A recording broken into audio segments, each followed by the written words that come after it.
Yo, what's going on YouTube? This your boy Showtime Nazar, the flyest vlogger on the planet. Welcome back to the channel. Thank you to everyone that's continuing to help me grow my channel. Thank you for all your love and support. I appreciate it so much.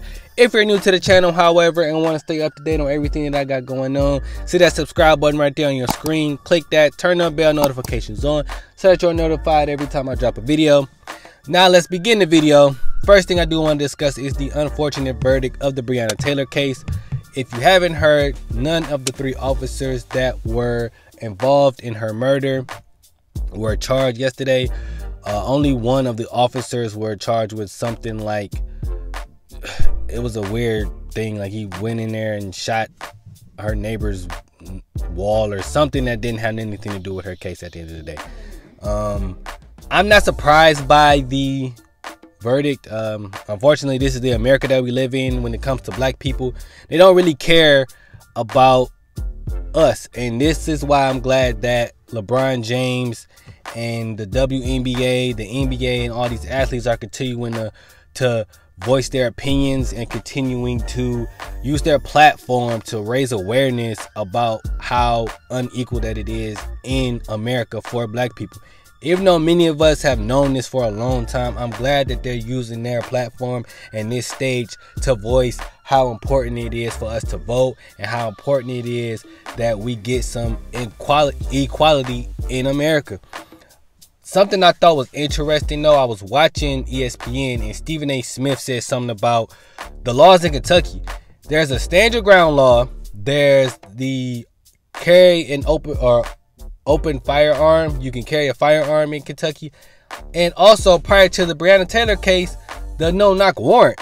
So you got 3 laws that's basically clashing with each other. Like, the state of Kentucky just really needs to revamp their laws. Like, and this is why it's important to vote, guys, because how do you have laws like this where they're clashing with one another? That makes no sense. So again, I'm very sorry for Breonna Taylor's family and Breonna Taylor. It's very unfortunate that this black woman did not receive any justice, and they really just tried to, you know, pin the whole thing on just the officers doing their job, and the boyfriend was doing something suspect. Like, all that is bull. Those officers went in there with the intent to fire at whoever was in there and caught Breonna Taylor, an innocent bystander, for no apparent reason. She lost her life. So again, I'm sending blessings and prayers to her family.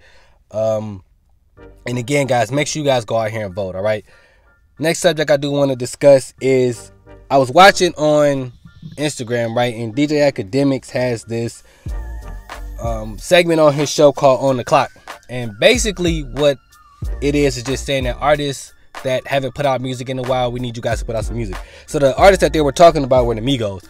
I do agree that they need to put out new music, because we haven't had a Migos album in about, what, 2-3 years now. So I'm hoping that by the beginning of 2021 that the Migos put out a complete project. So I agree with that. I didn't like that Quavo responded to Academics, like, kind of, you know, sounded like he was mad.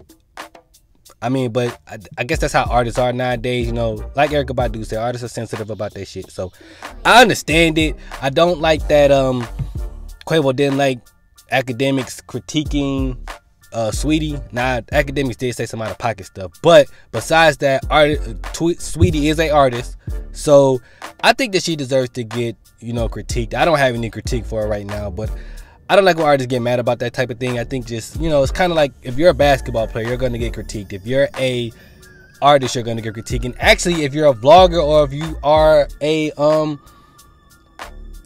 analyst, you're going to get critiqued. So I mean, critiquing is just part of the business and entertainment as a whole. That's just part of it. So it kind of bugs me when people get mad about that. But I agree that Migos will need to put out an entire project, and I've been waiting for an entire Migos project since Culture 2. So you guys are on the clock. You guys definitely do need to get some new music going.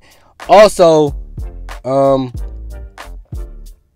don't like that DJ Academics said that the Migos are street artists and they have kind of converted themselves into like more of the celebrities. They like sold the swagger or whatever. I don't mind the artists changing their direction, because again, if you don't live that type of lifestyle anymore, it doesn't make sense for you to rap like that or talk about things that you're not living. You know what I mean? Like, then you're gonna look phony to your audience, right? If you're not living that type of lifestyle and don't want to talk about it and feel like you are being a fraud for talking about it, I don't mind that. I don't mind artists growing. So I don't mind growth within the artist. If you want to change and talk about whatever you want to talk about and it's not your normal subjects, then okay, cool. Just as long as the music is fire. That's all I care about. As long as you putting out the entire project and your music is consistent and you're being, you know, you're representing who you are now as an artist, then I have no issue with that. Last thing I do want to discuss before I get up out of here, guys. So Vanessa Bryan is suing the LA County Sheriff's Office over photos of Kobe and Gianna's crash site. That is very trash because that is a unfortunate situation and that woman is still grieving. She did lose her husband and one of her daughters. So for them guys to put out the photos of the crash site is very insensitive, and she should be suing them. Like, that's a trash move for them. You guys know better than that. And again, she's a grieving woman. She's still going through this. It's still probably fresh in her brain. Like, it's probably taking a lot for her to get. I don't even know how she's going day to day. Like, that is something that I don't wish on my worst enemy. So again, I hope she sues them and gets all the money from the police office, because that's just a terrible thing for them to be putting out videos of that crash site. And again, blessings to Vanessa and her family. But yeah, LA County Sheriff's Office, y'all should be ashamed of yourself. Alright guys, that's all I got for today's video. If you like this video, subscribe, comment, like, share, and until next time, I'm out of here, y'all. Peace.